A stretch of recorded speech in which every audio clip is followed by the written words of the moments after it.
Welcome everyone to another edition of Rob's Mailbag. If you'd like to leave a question for next week's mailbag, and I do encourage you to do that, the email address is robsmailbag@sbnation.com, and I'll give that to you later. I think it's on the screen at some point. And please send your questions. Love to get to them.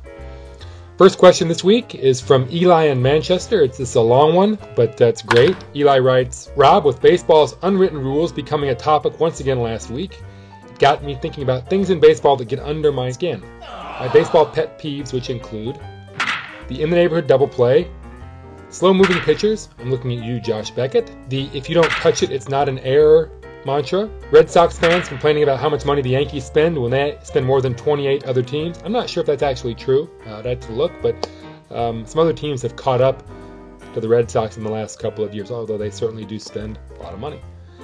Let's see, umpires calling base runners out because the throw beat them, regardless if they were really out or not. Yeah, that's a tough one. I'd like to see fewer of those. And you can't assume the double play, so no error can be scored if you don't get the guy out at first when you should have. And Eli asks, do these bother you too? What are some of your baseball pet peeves? All of those bother me. Well, almost all of them. But I would say, a few of those are umpire things, the neighborhood double play. I guess that's the one. Oh, the throw beating the base runner.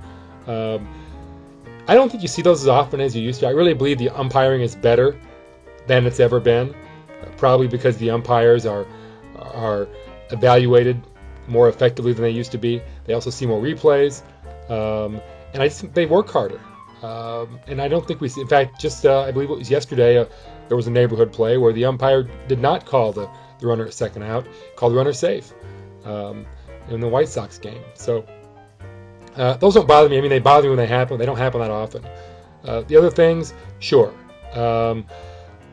But my baseball pet peeves really are more common things. As a fan, I think the PA systems are too loud. It's hard to have a conversation with a friend between innings. Drives me crazy.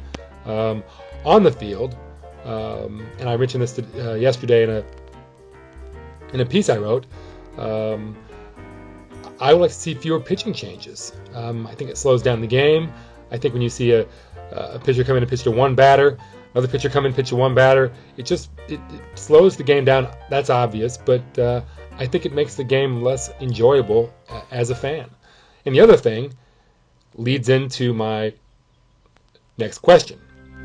This is from Dan. Regarding your column on Ernesto Frieri and strikeouts, what are some things you could see MLB doing to reduce the number of Ks if it came to that? And as I wrote in the piece about Frieri and strikeouts are way up, or they're up. They've been up the last few seasons. They go up almost every year. They've been up every year in recent seasons. And I don't think that's great baseball.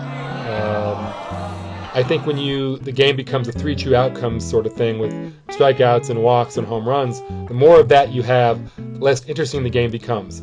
The fewer fielding plays, the fewer runners stealing, and I think the game is more interesting when it has a greater variety of things happening. As Crash Davis says in Bull Durham, strikeouts are boring. Ground balls are. Does he say strikeouts are boring? That doesn't sound right. He does say ground balls are democratic. I'll get the quote right. That's next time, I promise. But anyway, getting back to Dan's question, what can be done? Well, I mean, there are a lot of possibilities. One is you could lower the mound by, say, half an inch. That would cut the strikeouts down, certainly. You could continue to mandate, or you could change the mandate for the bats. Right now, the way the bats are made, the bats that are allowed in baseball, it encourages players to swing as hard as they can to try to hit home runs. If you made the bats thicker, the players would adjust by swinging differently, showing more bat control, which would presumably lead to fewer strikeouts. There are other things you could do. You could tighten the strike zone a little bit. I'm not sure I would. I wouldn't necessarily prescribe any of these things to the major leagues. What I would do is try some experiments. in the minors and find out what happens. But the trend is toward more strikeouts, no question. There's no reason to think the trend is going to be arrested anytime soon. And I think you're going to reach a point where you just have more strikeouts than you want, or than the fans want. And there's got to be something that can be done. And I think something will be done eventually. I just don't know if it's next year, probably not, or 2020, probably not, but someday. I mean, I don't think we're going to want a game where pitchers are averaging 9 strikeouts per 9 innings in all of baseball. I think that's more than people want to see. Next question is from Justin in Rochester. Justin asks, what should the Twins do at the deadline, or more broadly, what is the path forward for the team? Well, I think that they clearly are in rebuilding mode at this point after losing 99 games last year. They're on their way to 100 losses this year, and it's really interesting what's happened to the Twins. I mean, this is a team that a year ago, or maybe a year and 2 months ago, was considered the model franchise. I mean, they didn't spend a great deal of money. They did have a new ballpark. They were competitive every year. 94 wins in 2010 before losing 99 last year. In the playoffs, more years than not, from 2002 through 2010, in the playoffs 6 times. Great record. They went off the beam a little bit, I think, with their new general manager, who's now their old general manager. You're out. That might help, that change in management. But the talent just isn't there. The pitching is not there. The hitting's not there. We've seen that this season and last season. Baseball America ranked their farm system 19th in the game before this season, which suggests that their prospects aren't getting them out of this hole anytime soon. I think clearly right now they are the 5th most talented organization in their division, which is, it goes to show you how quickly things can turn around given where they were just 2 years ago. But I certainly don't see any easy way out. Joe Mauer is back and healthy and hitting, if not with the power that we saw from him a few years ago. Justin Morneau is back, hitting pretty well too. I think that last year the problem was Mauer and Morneau weren't there. This year they're there and they're productive, and it hasn't really made that much of a difference. The run production isn't there. The pitching's been horrific. The starting pitching has just been an utter disaster, with the exception of a couple of unexpected pitchers. Scott Diamond and P.J. Walters have been good, but otherwise the rotation's been just horrible. Considering it's Carl Pavano and Francisco Liriano and Nick Blackburn, hard to see it getting better anytime soon. So I think the Twins, teams can turn things around quickly.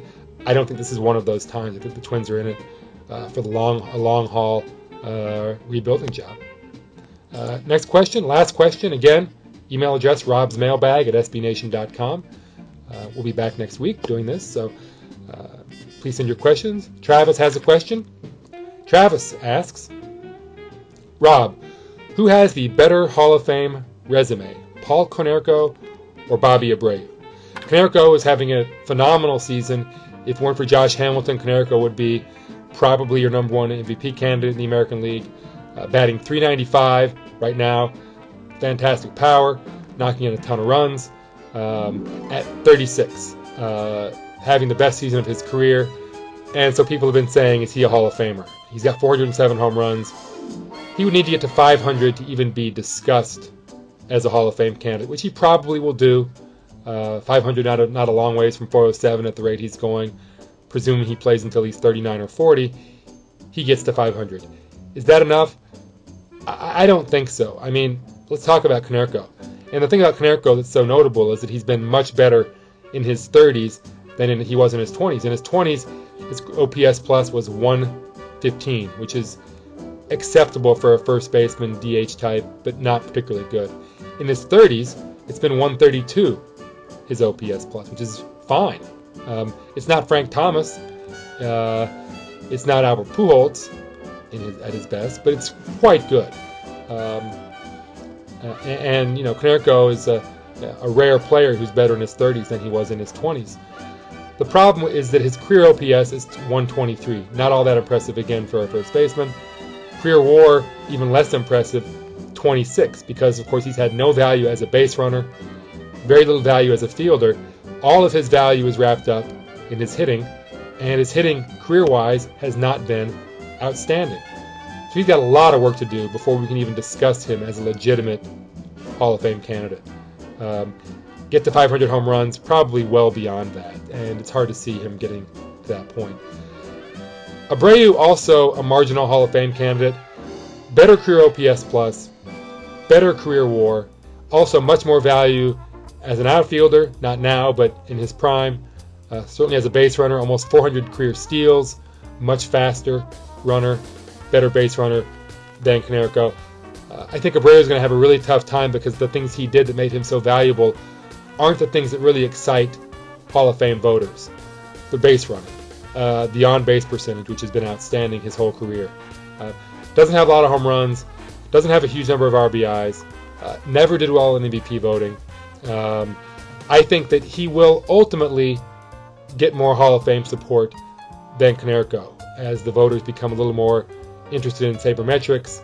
I think his numbers will look a little more impressive than Konerko's to the voters, but I think ultimately neither of them really come close, especially with the huge, massive backlog of candidates, great Hall of Fame candidates that will be there when Konerko and Abreu become eligible in 10 years, roughly speaking. But I do think Abreu is the better candidate, has been the better player over the course of his career. I think Konerko could catch up a little bit, but won't catch up all the way, especially with Abreu having a little bit of a renaissance with the Dodgers right now. That'll do it for this week. I appreciate all the questions and would love to see more of them for next week. Again, Rob's Mailbag at SB Nation is where you can drop me some questions, and I'll see you next week. Thanks again.